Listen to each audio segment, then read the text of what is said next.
worst images are those that were unseen to the world.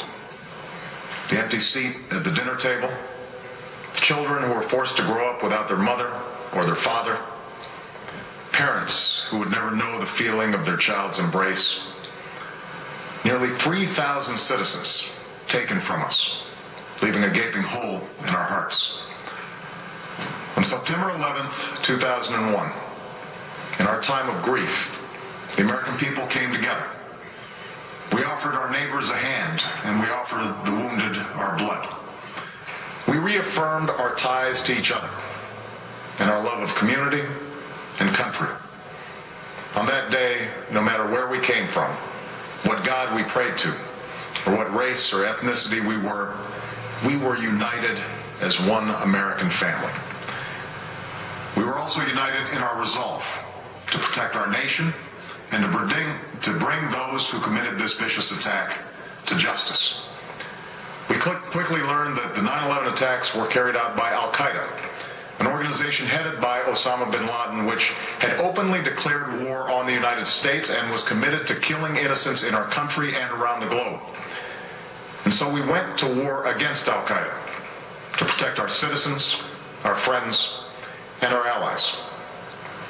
Over the last 10 years, thanks to the tireless and heroic work of our military and our counterterrorism professionals, we've made great strides in that effort. We've disrupted terrorist attacks and strengthened our homeland defense. In Afghanistan, we removed the Taliban government, which had given bin Laden and Al-Qaeda safe haven and support. And around the globe, we worked with our friends and allies to capture or kill scores of Al-Qaeda terrorists, including several who were a part of the 9/11 plot. Yet, Osama bin Laden avoided capture and escaped across the Afghan border into Pakistan. Meanwhile, Al-Qaeda continued to operate from along that border and operate through its affiliates across the world. And so shortly after taking office, I directed Leon Panetta, the director of the CIA, to make the killing or capture of bin Laden the top priority of our war against Al-Qaeda, even as we continued our broader efforts to disrupt, dismantle, and defeat his network. Then, last August, after years of painstaking work by our intelligence community, I was briefed on a possible lead to bin Laden. It was far from certain, and it took many months to run this thread to ground. I met repeatedly with my national security team as we developed more information about the possibility that we had located bin Laden hiding within a compound deep inside Pakistan. And finally, last week, I determined that we had enough intelligence to take action and authorized an operation to get Osama bin Laden and bring him to justice. Today, at my direction, the United States launched a targeted operation against that compound in Abbottabad, Pakistan. A small team of Americans carried out the operation with extraordinary courage and capability. No Americans were harmed. They took care to avoid civilian casualties. After a firefight, they killed Osama bin Laden and took custody of his body. For over 2 decades, bin Laden has been Al-Qaeda's leader and symbol, and has continued to plot attacks against our country and our friends and allies. The death of bin Laden marks the most significant achievement to date in our nation's effort to defeat Al-Qaeda. Yet his death does not mark the end of our effort. There is no doubt that Al-Qaeda will continue to pursue attacks against us. We must, and we will, remain vigilant at home and abroad. As we do, we must also reaffirm that the United States is not and never will be at war with Islam. I've made clear, just as President Bush did shortly after 9/11, that our war is not against Islam. Bin Laden was not a Muslim leader. He was a mass murderer of Muslims. Indeed, Al-Qaeda has slaughtered scores of Muslims in many countries, including our own. So his demise should be welcomed by all who believe in peace and human dignity. Over the years, I've repeatedly made clear that we would take action within Pakistan if we knew where bin Laden was. That is what we've done. But it's important to note that our counterterrorism cooperation with Pakistan helped lead us to bin Laden and the compound where he was hiding. Indeed, bin Laden had declared war against Pakistan as well, and ordered attacks against the Pakistani people. Tonight, I called President Zardari, and my team has also spoken with their Pakistani counterparts. They agree that this is a good and historic day for both of our nations. And going forward, it is essential that Pakistan continue to join us in the fight against Al-Qaeda and its affiliates. The American people did not choose this fight. It came to our shores and started with the senseless slaughter of our citizens. After nearly 10 years of service, struggle, and sacrifice, we know well the costs of war. These efforts weigh on me every time I, as Commander-in-Chief, have to sign a letter to a family that has lost a loved one, or look into the eyes of a service member who's been gravely wounded. So Americans understand the costs of war. Yet, as a country, we will never tolerate our security being threatened, nor stand idly by when our people have been killed. We will be relentless in defense of our citizens and our friends and allies. We will be true to the values that make us who we are. And on nights like this one, we can say to those families who have lost loved ones to Al-Qaeda's terror, justice has been done. Tonight we give thanks to the countless intelligence and counterterrorism professionals who've worked tirelessly to achieve this outcome. The American people do not see their work nor know their names, but tonight they feel the satisfaction of their work and the result of their pursuit of justice. We give thanks for the men who carried out this operation, for they exemplify the professionalism, patriotism, and unparalleled courage of those who serve our country. And they are part of the generation that has borne the heaviest share of the burden since that September day. Finally, let me say to the families who lost loved ones on 9/11 that we have never forgotten your loss, nor wavered in our commitment to see that we do whatever it takes to prevent another attack on our shores. And tonight, let us think back to the sense of unity that prevailed on 9/11. I know that it has at times frayed, yet today's achievement is a testament to the greatness of our country and the determination of the American people. The cause of securing our country is not complete, but tonight we are once again reminded that America can do whatever we set our mind to. That is the story of our history. Whether it's the pursuit of prosperity for our people or the struggle for equality for all our citizens, our commitment to stand up for our values abroad, and our sacrifices to make the world a safer place. Let us remember that we can do these things not just because of wealth or power, but because of who we are. One nation, under God, indivisible, with liberty and justice for all. Thank you. May God bless you. And may God bless the United States of America. President Obama at the White House earlier this evening with the announcement that Osama bin Laden has been killed at the hand of U.S. forces inside Pakistan in a small town called Abbottabad, about 60 miles north of Islamabad, towards the northwest frontier. 4 helicopters, U.S. helicopters, took part in this operation, according to senior administration officials. They were on the ground for about 40 minutes, according to those officials, and the operation also killed 3 others. It's now believed that Osama bin Laden's eldest son was killed as well. Just to quote our colleague Bill Crystal with the Weekly Standard, who sent me an email, quote, "The wheels of justice turn slow, but turn they do. With the help of the United States Armed Forces and intelligence personnel, justice has been done." Greta Van Susteren, your thoughts on the President's remarks and what we're learning about these details about this operation? You know, I can't emphasize enough how important it was that the President get this right, and he did, and that our military executed so well, and they did. I mean, think of the opposite result if that hadn't happened. So, I mean, this is extraordinarily important, just how well this was done. And the other thing that I thought was interesting in rehearing the president's speech, it sounded like it just happened yesterday. This didn't happen a week ago that we thought about it, that he just ordered it. So they moved very quickly, and we're getting the information very quickly. But this is he issued the order, according to administration officials, April 29th, which is Friday. And then, according to the president, this operation happened today. Yeah, and let's not make any mistake about it. The president says very publicly that this is a war against Pakistan, and President Zardari is happy to as well. I really don't buy it. I mean, he's in a military town, 18-foot walls, a compound that's been built there for about 5 years. It's near a hospital, it's near a police station, it's a town of 120,000. I don't believe that the Pakistanis have been totally upfront and candid about this. I'm very suspicious of Pakistanis, so I think they have some explaining to do behind the scenes to our president, our Secretary of State, our Secretary of Defense, and our CIA. Publicly, we're going to hear about how great and how cooperative they are, but I don't buy it for 1 second, and I suspect that's a very different private story, our relationship with Pakistan, and how much they've been helping us. And I mean, look what they've done with the terrorism network, with the Haqqani network, is that when we have asked them to use drones, they take their time to give us permission so that they can tip off Al-Qaeda to get out of there. So, I mean, let's make no mistake about this. Pakistan, they say they help us, but I don't buy it, and I understand why the president says what he says, because they're listening. That's a great point, Greta. General Tom McInerney, your thoughts as we're getting more and more information?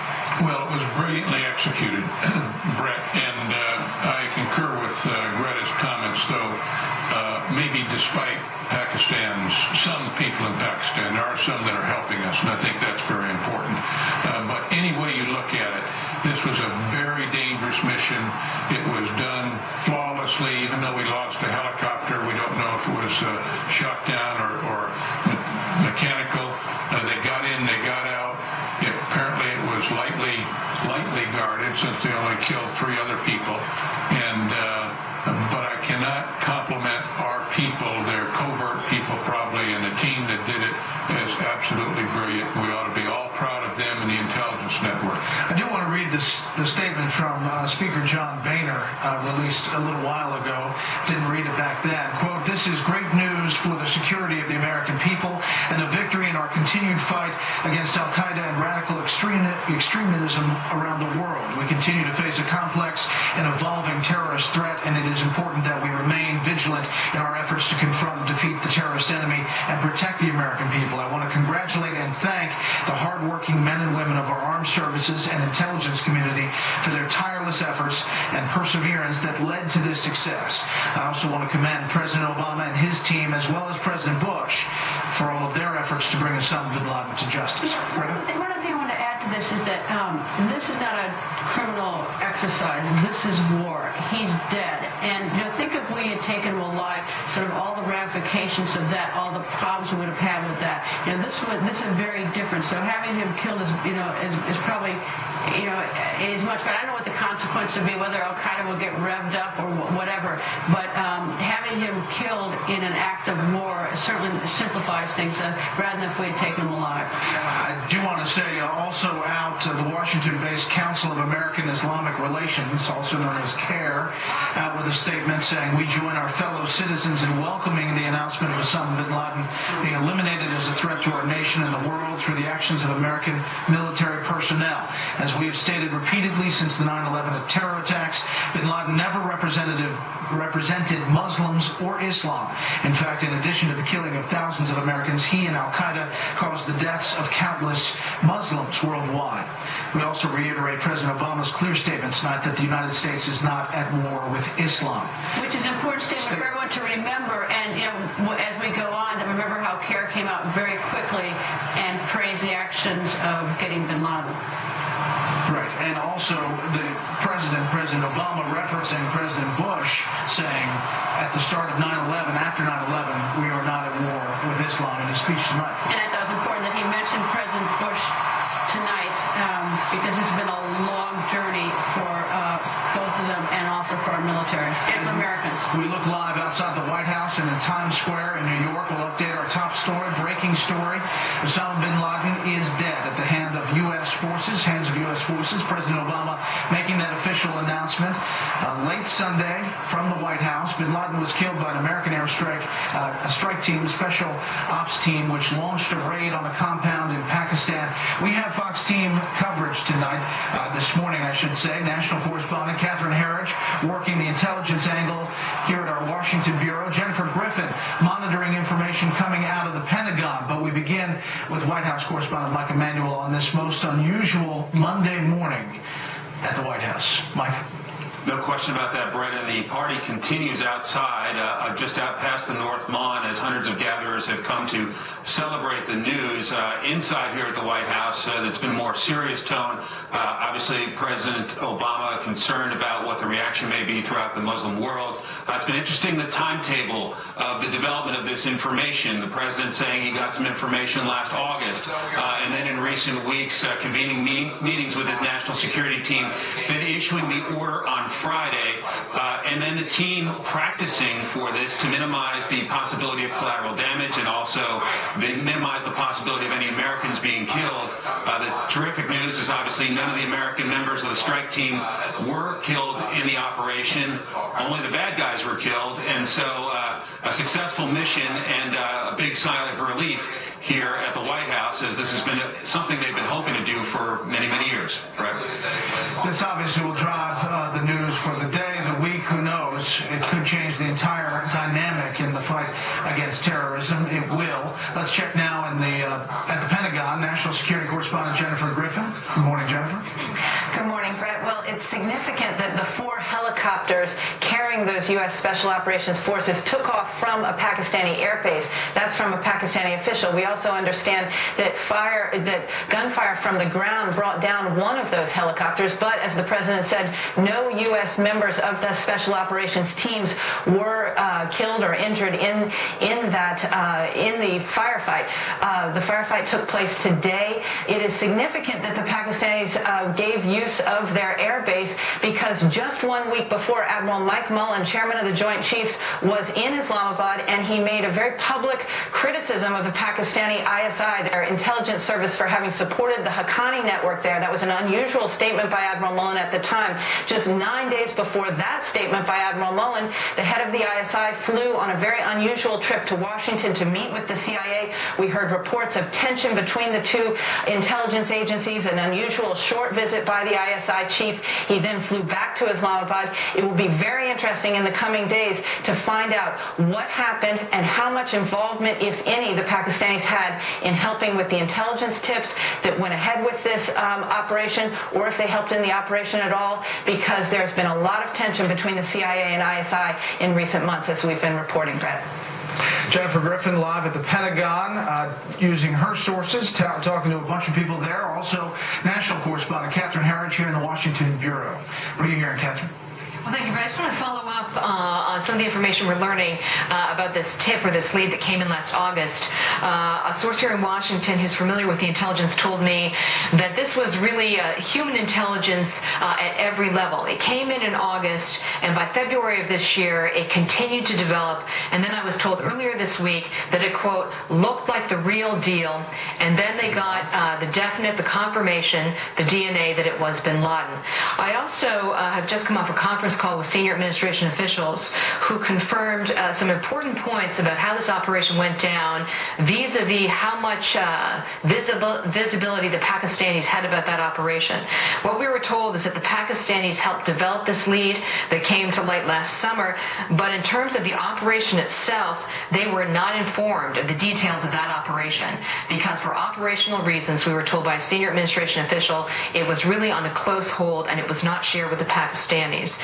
In addition, what I also found interesting on that conference call is that when they described the compound, they said it was a compound that had been built 5 years ago, and it appeared to have been custom built to to house bin Laden.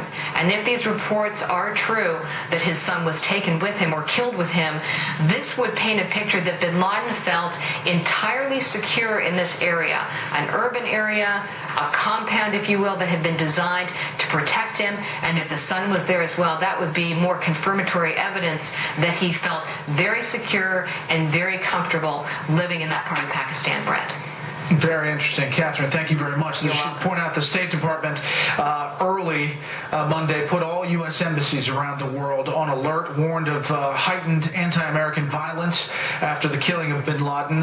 In the release, the department said there's, quote, enhanced potential for anti-American violence given recent counterterrorism activity in Pakistan. Continuing, given the uncertainty and volatility of the current situation, U.S. citizens in areas where recent events could cause anti-American violence are strongly urged to limit their travel outside of their homes and hotels and avoid mass gatherings and demonstrations to the extent possible under the constraints of any evolving security situation. That's from the U.S. State Department. Joining us now here on set, Steve Hayes, senior writer for the Weekly Standard. Steve, first, your thoughts on well, a big night. Well, it's a huge night, and I think one of the most important points that can be made is something that Greta was saying earlier and that Catherine just echoed about the U.S. relationship with the Pakistani government. The fact that we did not tell them until the operation was well underway, I think speaks volumes about the nature of the relationship, or the current status of that relationship, the fact that we couldn't say this. And on that White House call, a senior administration official said, trying, I think, to give the Pakistanis some credit, trying to find something to build on at this point, said that the Pakistani government assisted in developing this lead, but we were very concerned that Osama bin Laden was in Pakistan. So I think you can see the White House trying to, on the one hand, say they were not involved, giving a factually accurate account of what happened, but also trying to sort of lay the groundwork for the difficult negotiations that are to come. What happened with the Haqqani network is when we want to do drones, we notify Pakistan we want to send a drone into some area. They say, give us a couple days, and then we send they say, okay, you can do it, and they tip off Al Qaeda, and they'd be gone. No question. So I think that's exactly why we didn't give them. But just learning that is a really significant point. Well, I don't know if we're really learning that. I think it's a confirmation of what we've all thought. I mean, anyone who's traveled to Pakistan, to have confirmation of it is significant. I guess magnitude, I think, is. But I think the president, though, trying to sort of massage the relationship with Pakistan, gives the nod to President Zardari in his statement, and he thanks Pakistan. He says something about Pakistan. So I think there's an effort publicly to pretend that Pakistan is far more obliging and helpful than they really are. And I think the fact, I don't think it would be more obvious than true. And I think it's also almost certainly the case that the White House behind the scenes is going to be leveraging this moment, putting a ton of pressure on Pakistan to get Pakistan to do those kinds of things that we've been asking Pakistan to do for years, really, without the kind of response that we've been looking for. Well, we've tried to buy help from them in the past. I mean, look at the $7 billion we've given them in aid about 2 years ago, and they were absolutely enraged when we said, we'll give you $7 billion in aid because you've had terrible problems with floods and rain and everything. And they were enraged because we said, we want to know how you're going to spend it. And so, I mean, the relationship has been lousy. General Tom McInerney. This is really important because what you're saying is without the cooperation of Pakistan, we cannot be successful in Afghanistan. So our strategy, because right now Pakistan elements, I call them bipolar, in Pakistan are aiding and abetting and supporting the Taliban that come back to refit. And so until they take them out, then our strategy in Afghanistan is in question. Which is why it's so important that President Obama, and he was right. In terms of, imagine if this operation had gone sour. Not as much President Obama, and clearly that he was right, but that it was done the right way. They had the right intelligence. That they had. Absolutely, I don't take away from that. But somebody had to make the decision. Sure. Go. Yeah. And that's the commander in chief. And to make that decision, have it executed so perfectly was very important. Clearly. But if it had been a blunder, it would have been just catastrophic for us. Just to put it in perspective on the emotion, as you look at live the Times Square, we've been showing outside the White House. One of our writers here has a son at the U.S. Air Force Academy, and they're playing Toby Keith's Courtesy of the Red, White, and Blue over the loudspeakers at the U.S. Air Force Academy at this early morning hour. Steve, what does this do in the war on terrorism? What does it do to Al-Qaeda? Well, it's interesting. You've had for a long time people saying that getting Osama bin Laden would not actually be that important, wouldn't materially affect the war on terror. And you've had, on the other hand, people who have said getting Osama bin Laden will end the war on terror. And I think the truth is somewhere in the middle. I think it's actually, he probably had a more significant operational role than many people have imagined for years. And I think the fact that we're finding him in this kind of a compound that looks like it was constructed, perhaps with the knowledge of the ISI. I mean, it's the kind of compound that you don't just happen upon, and it looks like the house next door. I mean, this was a significant compound with 12 to 18-foot walls, barbed wire. It was clearly designed for a high-value target like that to hide somebody like it, and Osama bin Laden. Which is even more bizarre that the Pakistanis had to know he was there. I mean, with a setup like that. I mean, if you're going up in my neighborhood, someone would say, well, who's living there? It seems hard to believe that you wouldn't know he was there. Who's living there? Right. But I think the fact that he was living there was not, there was this sort of mythical assumption that he was living in a cave, was totally incommunicado. That hasn't been true for a long time. I mean, it seems apparent that he didn't have internet or phone contact there, but he was not out, somewhere where he couldn't be found. He was in regular communication. He had couriers coming and going from this compound.